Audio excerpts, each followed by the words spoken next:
Muitas mulheres, o marido, quando chega para o consultório, né, eu atendo casais e fiz até uma pesquisa a respeito disso, o marido fala assim, eu queria ela do jeito que ela era. Mas ela foi para a igreja, ela ficou tão crente, ela ficou tão parecida com fulana ou com ciclana, que ela não é a mulher que eu casei. Porque você gosta do outro é pela diferença, não é pela igualdade. Sim. Né? Então, aquilo que às vezes nós buscamos no outro é falta de própria identidade. Então, por isso nós precisamos estar bem resolvidos. Falta o equilíbrio. Esse equilíbrio tem que existir em todos os aspectos. Faltou sabedoria. Eu crio meu filho segundo o padrão da minha, como diz a Dani também, ela falou na reportagem, ela falou muito disso de tradições. Aquilo que é relevante para a Janaína talvez não seja relevante para mim na minha casa. Aquilo que é relevante para a família da Luciana e do Maurício talvez não seja relevante para a família do Felipe, mesmo eles sendo cristãos, congregarem na mesma igreja, seguirem o mesmo Deus, mas então nós temos que levar em conta essas nossas diferenças, que também é respeito. Respeitar o próximo. E eu estava pensando aqui, enquanto vocês falam a respeito das revoluções, nessas grandes revoluções, a gente estava comentando lá fora, que existe um inconsciente que a gente chama inconsciente grupal. Às vezes, quando a gente está no meio da multidão, a gente tem que se policiar mais, porque o que o grupo revela, às vezes não é aquilo que o indivíduo sozinho faria.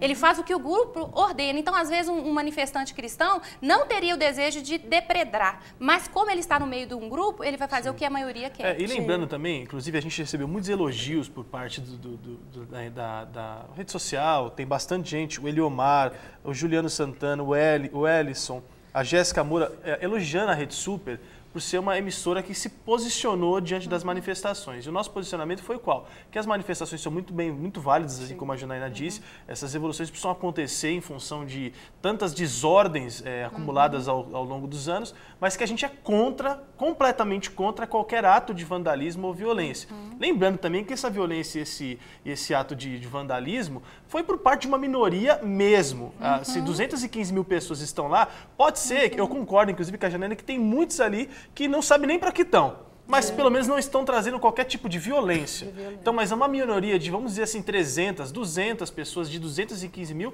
trazem esses protestos violentos. E aí a própria população da manifestação pacífica está contra esse tipo de pessoas. A gente viu reportagens dizendo assim, é uma palavra que está muito em moda, é uma frase, eles não estão me representando, não. Eles não me representam. Isso aí não é a nossa manifestação. Eles estão querendo causar impacto mesmo. E talvez na crença ou na educação dessas pessoas, acreditam que trazendo violência ou depredação aos órgãos públicos vão ser vistos ou escutados, o que a gente não concorda veementemente.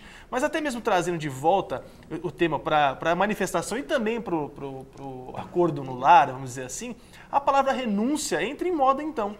Porque a gente larga a mão do sofrimento para aprender o que é renúncia. A renúncia gera um desconforto, mas é um sentimento no qual você sabe que isso vai te trazer uma bondade ou uma felicidade a médio prazo. Né? Essa renúncia, inclusive, vou até seguir aqui a direção da diretora nossa aqui no ponto, para falar com a Janaína, jogar uma batatinha quente na sua mão. Não é só na família, não. A gente tem que ter renúncia em todas as áreas da nossa vida, né? E no ambiente de trabalho, com o colega de trabalho, essa questão do respeito, quando você diverge a sua opinião com a opinião do seu colega de trabalho, qual que é o limite da atitude? Até onde que você pode chegar? Eu acho que o ambiente de trabalho ele tem as suas próprias regras, né? E aí vai depender muito como é que é aquele clima daquela empresa, se é uma empresa que tem um clima favorável a expor a opinião. Mas o mais importante é que você sempre leve aquilo que eu falei, a dica de ouro, a regra de ouro do Sermão do Monte. Eu trato o outro como eu gostaria de ser tratada, não é como o outro me trata. A conduta do outro não vai dizer como eu vou tratar. Então, tem muitos colegas que são, às vezes, grosseiros no dia a dia. E aí a pessoa começa sendo educada e, no final, ela já ignora aquele funcionário porque ele é grosso. Não, você tem que continuar tratando bem, você tem que continuar insistindo naquela tecla. Eu não vou deixar você me moldar. Eu já tenho um molde, meu molde é bem elevado. Então, eu vou continuar nessa conduta. Eu sei que é difícil e eu sei que a psicologia vai nos mostrar que isso é difícil, porque é humano você querer satisfazer seus prazeres, você querer pensar em você primeiro, se colocar em primeiro lugar. E não acho que é errado, tanto é que o chamado é ame ao próximo como a ti mesmo. Então, assim, é para se amar, é para se gostar, mas é para gostar do outro tanto quanto você. Até um debate mais acalorado pode ser mantido na linha do respeito. Na linha do respeito. A gente aqui, né, divergir da psicóloga em alguns pontos, mas com educação, com... A Isso gente é normal, está respeitando, né, gente? isso é normal. Claro. Isso tem que ser. Porque, nós entramos para o domínio próprio, né? Exatamente, porque a gente não tem opinião. E aí, falando também do casamento, tem uma ilustração da Joyce Meyer, que é uma autora muito conhecida, que ela fala que o casamento é como o café e a água, né? Então, um é o café, o outro é a água. Quando você coa um café, você não consegue mais separar o pó do café da água. Virou uma coisa só. E é isso que a palavra diz, que nós viramos um. Não é que nós perdemos a identidade, continua valendo aquilo. Talvez o que meu marido goste mais de mim é o que eu complemento nele, é o que lhe falta.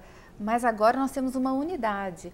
E construir essa unidade é um desafio, porque é respeitar as diferenças, é respeitar a formação, a educação, a individualidade. Imagina, é delicado mesmo. Você me permite até, que eu vou colocar outra batata quente na sua mão, porque é um interessantíssimo esse versículo que fala que nós somos, Deus faria a gente só uma só carne, tanto homem quanto mulher. E é tão impressionante, porque essa palavra no hebraico, uma só carne, ela é a mesma palavra usada no versículo que a Luciana citou no começo, que é o Senhor teu Deus, o único Deus do Salvador.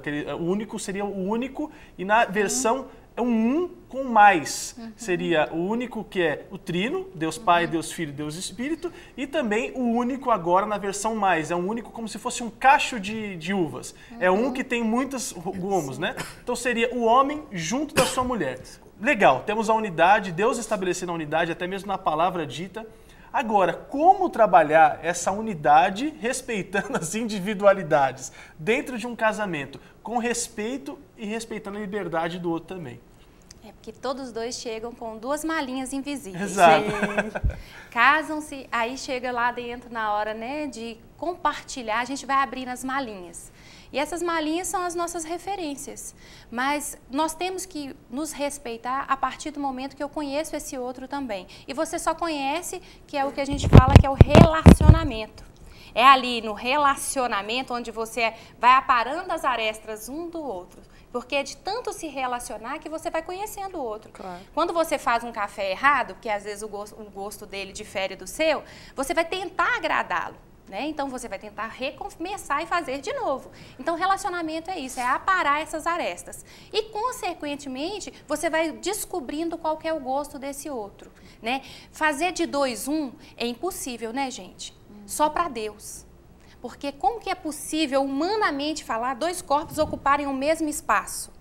Então, assim, humanamente é impossível, espiritualmente é possível. Então, vocês precisam o tempo todo estar se conhecendo, porque chega um momento no casamento que só de olhar um sabe o que o outro quer.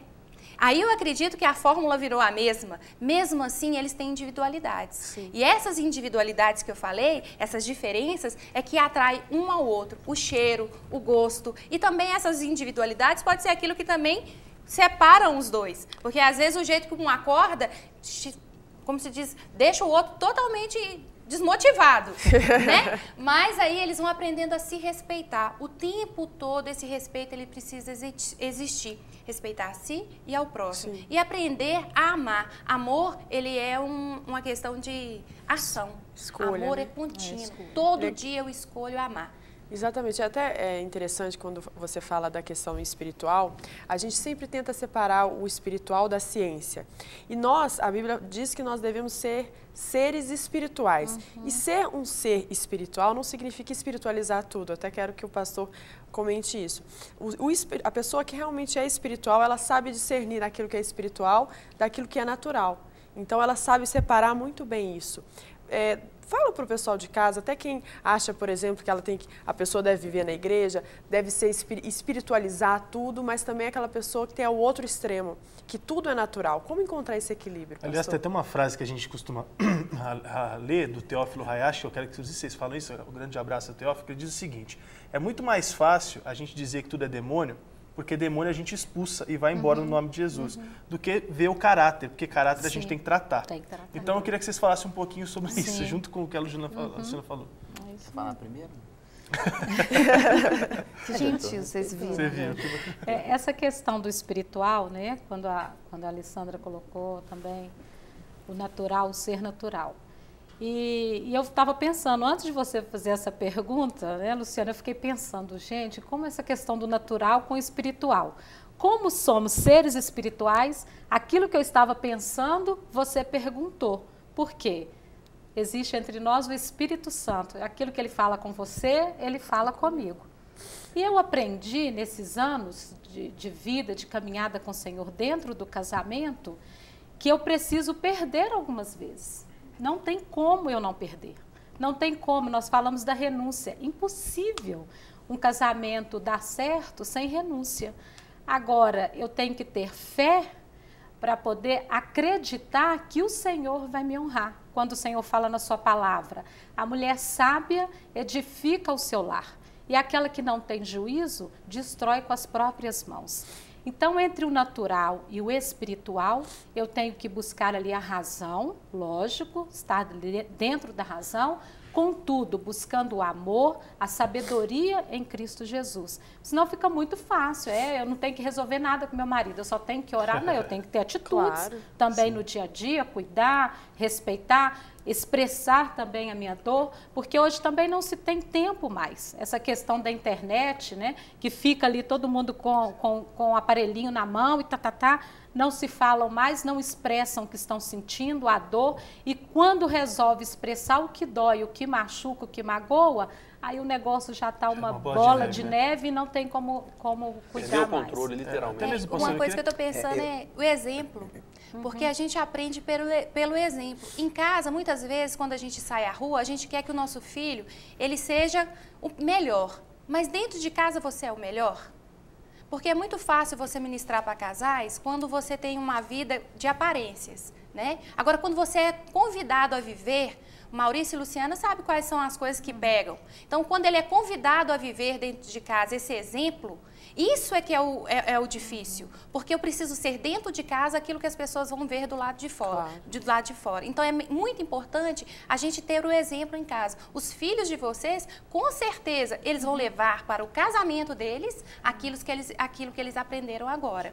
Não é verdade? Porque são exemplos. Caráter, é isso. É caráter. É imprimir no outro aquilo que eu quero.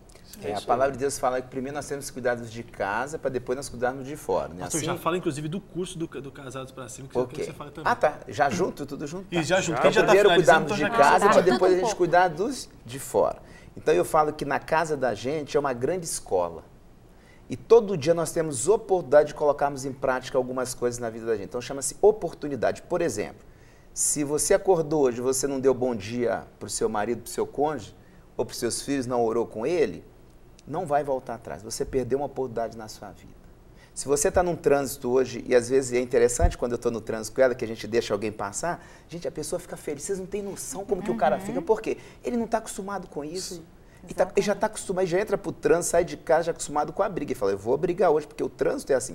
Aí quando você deixa a pessoa passar, ela fica mascarada, ela fica feliz, ela te agradece porque ela não tem esse...